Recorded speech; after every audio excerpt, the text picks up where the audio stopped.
The original idea was to have a marketplace, and it's still the idea, in fact, to have a marketplace for the travel industry to come together and conduct business. So the most business around the world for the travel industry is done at World Travel Market. Last year we had £1.139 million worth of business conducted at World Travel Market, and we spoke to our buyers in September this year, and they said that they would do even more business at World Travel Market this year. So the idea behind World Travel Market is for the industry to come together to conduct business and also find out the latest trends and analysis of the sector, so they can go back to their businesses and then learn and kind of develop their strategies to take their businesses forward.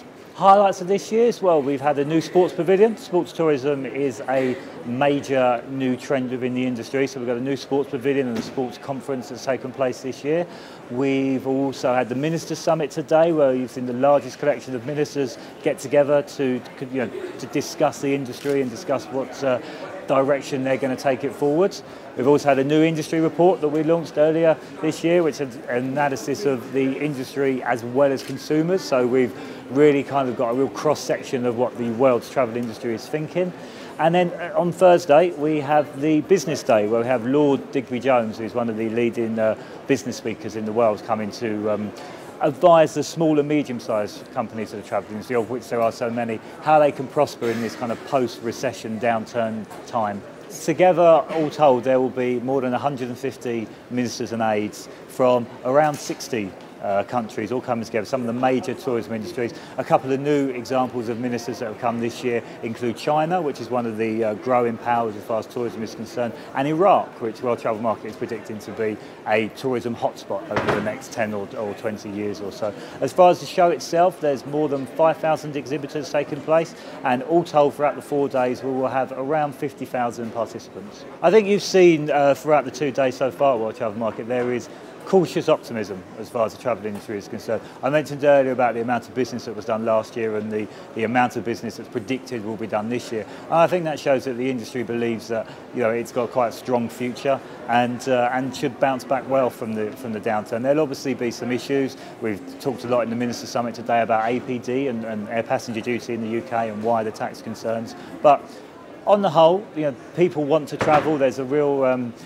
demand from particularly some of the emerging markets of the BRIC economies of Brazil, Russia, India and China, and there's always a demand for tourism and for travel from the more established economies such as the UK, Europe and North America. So I think that the industry has, as I said, a cautiously optimistic future.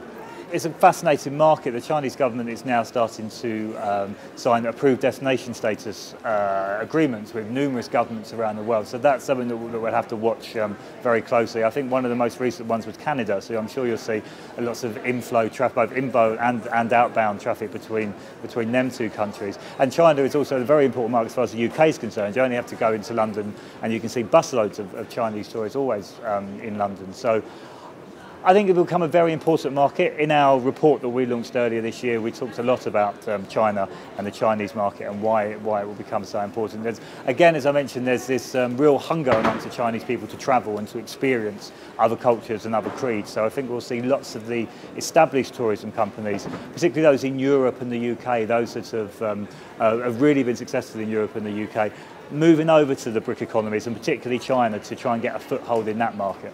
We don't invite anyone as such. It's because they want to come here, because of the amount of business that they're able to do here, because of the people that they can negotiate with and the information that they can find out. No, so we're delighted with the Chinese delegation that we've got this year. We're seeing more and more interest from China, just like we are from some of the other BRIC economies as well. India is a perfect example, as is Brazil and Russia also. Yeah, we're certainly seeing much more interest from these areas, and I think we'll see that continue throughout the years of World Travel Market, that the Chinese stand space and the number of Chinese participants will just grow and grow.